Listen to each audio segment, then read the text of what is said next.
What's up, everybody? Nick Dwyer back with you for another episode of the 10th inning. 2 days ago on May 30th, there was one thing that I forgot to mention that is just so big, I have to say it right now. Sorry for not mentioning it. With how many Indianapolis 500s I had to discuss, it just kind of slipped my mind, but I'll put it at the beginning of this episode. On May 30th, 1982, Cal Ripken Jr. started his immortal streak, which would eventually surpass Lou Gehrig in consecutive games played with 2,131. In today's episode, why I bring Cal Ripken up, other than it's important and you left something out, is because we have the man that he surpassed in this episode. Before we get into it though, if you all enjoy what you see, leave a like on the video. It helps a lot. And if you're new to the channel and you want to see more, hit that subscribe button. Now let's get into it. This day in sports history. Today we start off with Lou Gehrig in 1925, where he would step in as a pinch hitter for the only time in his career, that's amazing right there, for Pee Wee Weininger. The at-bat wasn't anything special, he flew out to left field, but this would start the immortal Iron Horse streak that Lou Gehrig had for 2,130 games. He was in the lineup. He was not taking a day off.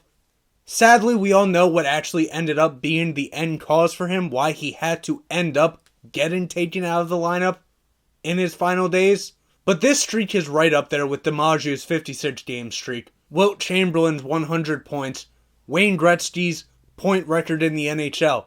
This is right up there with all of them.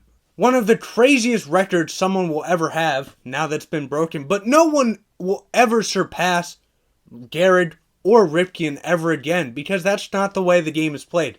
Right now, the closest in Major League Baseball is somewhere in the 200s by Whit Merrifield. That's not happening the way the game's played. So Lou Gehrig, on this day, comes in as a pinch hitter, starts his 2,130 game consecutive games played streak. Now we move to 1930 in the French Championships. On the men's side, Henri Cochet wins his third of 4 French titles, defeating Bill Tyden 3-6, 8-6, 6-3, 6-1 in 4 sets.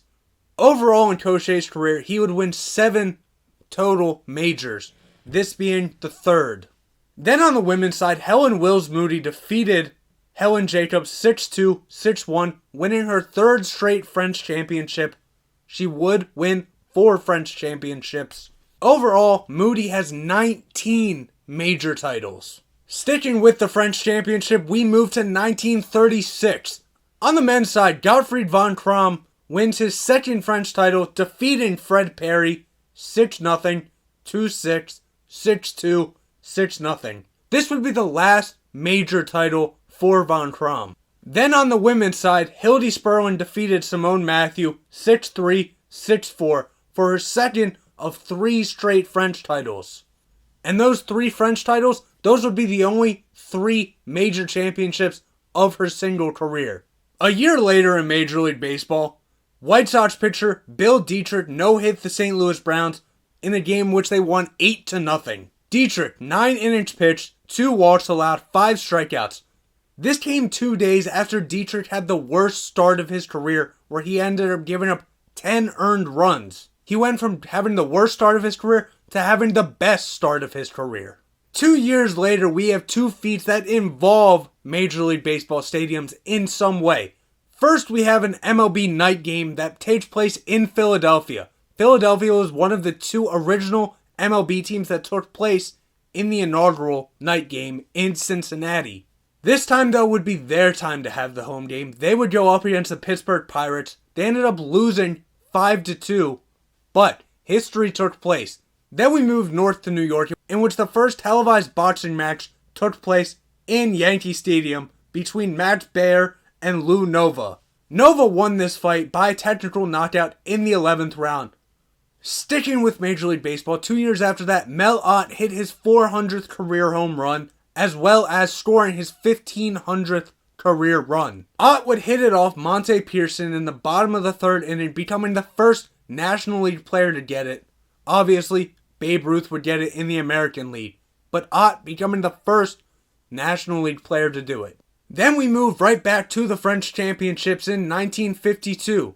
On the men's side, Yaroslav Drobny defeated Frank Sedman 6-2, 6-0, 3-6, 6-4 in 4 sets to claim his second of 3 straight French titles. On the women's side, Doris Hart defeated Shirley Fry 6-4, 6-4 in straight sets for her second French singles title. This would be her 4th overall title out of 6 major titles. Sticking with the French Championship in 1957, Sven Davidson became the first Swede to win a Grand Slam major. He defeated Herbert Flam 6-3, 6-4, 6-4 in straight sets. This would be the only single title of Davidson's career. Then on the women's side, Shirley Bloomer wins her only Grand Slam singles title, defeating Dorothy Node 6-1, 6-3.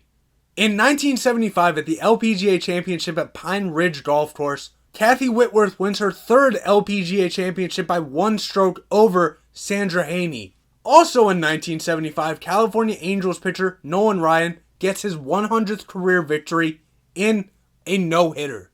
What better way to get your 100th victory? This would be Ryan's 4th career no-hitter, tying him with the great Sandy Koufax. The Angels defeated the Baltimore Orioles that day 1-0. Ryan, 9 innings pitched, 4 walks allowed, 9 strikeouts on the day. Then we move up to the NBA Championships in 1970, which saw the Seattle Supersonics going up against Bullets. The Supersonics would get their first ever title and bring the first title in any major sport to Seattle with the 4-1 series victory. The Bullets ended up winning Game 1, but then the Supersonics just came to play. Gus Williams and Dennis Johnson led in scoring for the Sonics, and that ended up being too much for Bob Dandridge and Elvin Hayes for the Bullets. Then in 1985, as part of the West Indies cricket team, Viv Richards scores 300 in a day, ending up scoring 322 in a tour match against Warwickshire. A year later in 1986, at the LPGA Championship at Jack Nicklaus Golf Course, Pat Bradley birdied on the final hole to win 1 stroke ahead of Patty Sheehan. A year later, back in Major League Baseball, Phil Niekro got a win over the Tigers 9-6. This win gave Phil and brother Joe a combined 530 victories. This win had them pass Gaylord and Jim Perry, who had 529 career victories together. At the 1992 Stanley Cup Finals, the Chicago Blackhawks were going up against the Pittsburgh Penguins. The Penguins were looking for 2 straight. That's what they would get. The Penguins defeated the Blackhawks 6-5 for a 4-0 series sweep. The score was tied 3-3 after the first period. Dick Graham scored a hat trick for the Blackhawks in the first period. But that would not be enough for the Blackhawks. They would both score 1 point in the second, 4-4 after 2. Then in the third period, Pittsburgh scored 5 minutes and 8 minutes into the period. Chicago struck back, scoring 11 minutes into the period. It just wasn't enough though. They couldn't muster up another goal. Mario Lemieux and Rick Tocchet both had 3 points for the Penguins with 1 goal and 2 assists. Moving over to the NBA now, in 1995 at the Western Conference Finals, the Houston Rockets defeated the San Antonio Spurs 4-2. The Rockets ended up winning the first 2 games on the road. Then the Spurs came back, won the next 2 on the road. Rockets won the final 2. In 4 of the 6 games, Hakeem Olajuwon scored 30-plus points. He averaged 35 and 12.5 rebounds for the series. That was too much for the Spurs' David Robinson and Sean Elliott to handle. Sticking with the NBA, in 2004 at the Eastern Conference Finals, the Detroit Pistons defeated the Indiana Pacers 4-2. Richard Hamilton led the way in scoring for the Pistons over this series with scoring an average of 24 points, and Ben Wallace averaged 15.5 rebounds. Those 2 combined ended up being too much for the Jermaine O'Neal-led Pacers, averaging 17 and 10 in the series.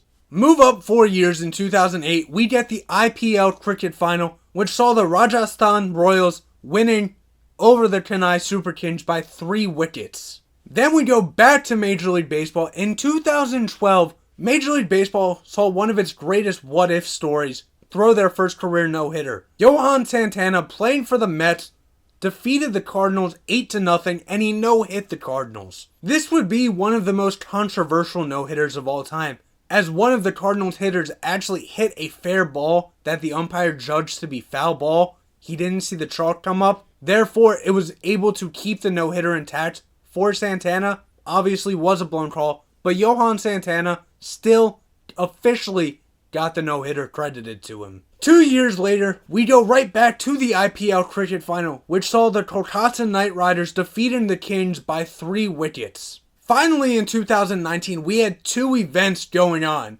The first in boxing, Andy Ruiz Jr., a replacement for Jarrell Miller, gets a huge upset over Anthony Joshua by technical knockout in 7 rounds at Madison Square Garden. Ruiz Jr. would win the heavyweight title after this bout in what has become kind of a myth in how Ruiz defeated Joshua. We also had the UEFA Champions League final going on, which saw Liverpool going up against Tottenham. Liverpool defeated them 2-0 for their 6th overall title, with Mohamed Salah scoring in the 2nd minute, and then Divock Origi scoring in the 87th minute to get the 2nd goal for Liverpool, pushed them even closer to that title, which they would end up winning a couple minutes later. So there you have it. That's what happened on this day in sports history.